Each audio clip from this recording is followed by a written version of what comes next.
Buenas tardes, mi nombre es Frangeli Freites y en esta oportunidad les vengo a hablar sobre los tipos de inflación.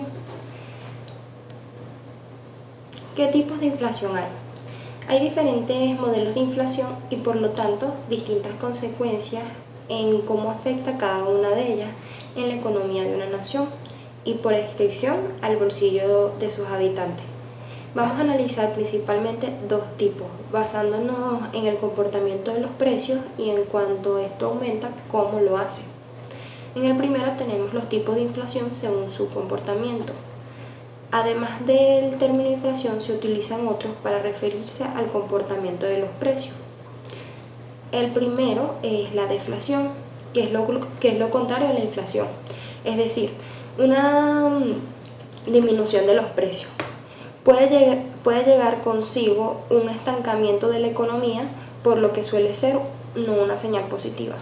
Por ejemplo, imaginemos que existe una inflación del 15% y luego evoluciona un 12% y después un 9%.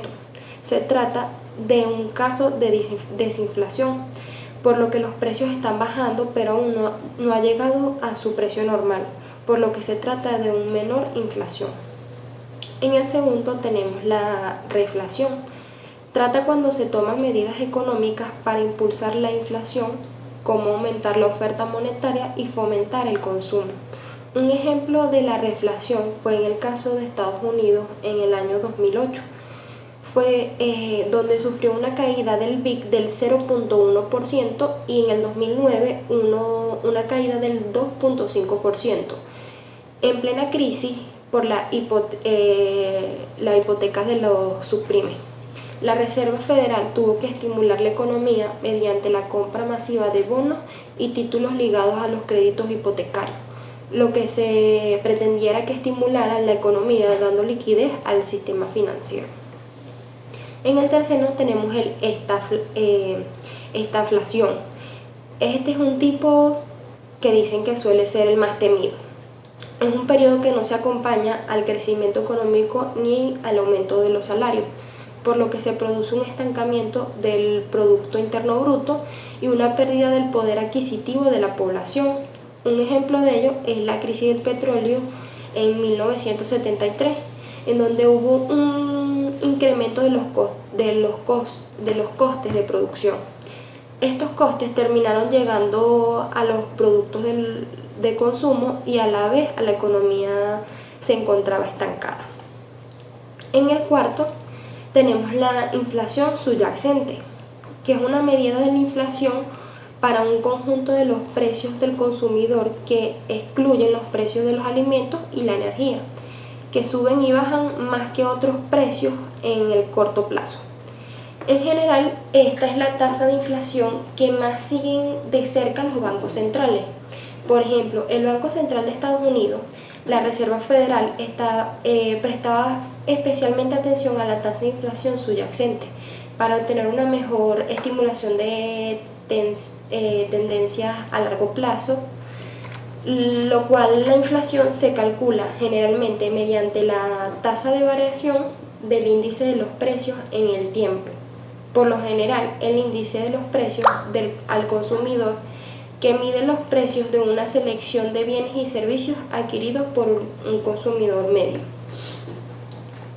En los tipos de inflación, según su magnitud, en función de cómo han aumentado los precios, se consideran tres. El primero tenemos la inflación moderada, que es cuando los precios se incrementan de forma lenta y en consecuencia se mantienen relativamente estables. En esta situación existe la confianza en la economía del país. Por lo general los salarios suben en la misma medida y existe un equilibrio entre el consumo y el ahorro.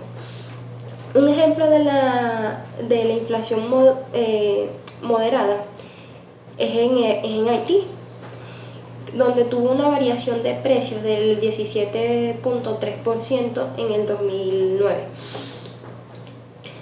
El segundo es la inflación galopante, que es aquella cuyo nivel supera los 2 dígitos en el año, es decir, cuando la inflación es más del 10% anual. Por ejemplo, un 15, un 30% es una situación así. El dinero pierde valor a una velocidad tal que impacta gravemente la economía, afecta incluso a las transacciones diarias. Los costes deben ajustarse constantemente y el ahorro deja de tener sentido. Por último tenemos la hiperinflación. Cuando hablamos de este tipo, esta inflación está descontrolada, por así decirlo. Alcanza tasas hasta el 1000%. Parece una locura, pero ha sido muchos casos en la historia. En este caso, la capacidad de las personas para comprar bienes y servicios es casi nula.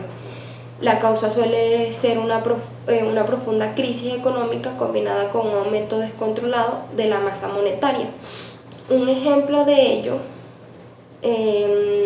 fue en el 2015. Venezuela registró una inflación de más de 9000% anual, lo que se consideró como una hiperinflación. Bueno, esto fue todo. Muchísimas gracias.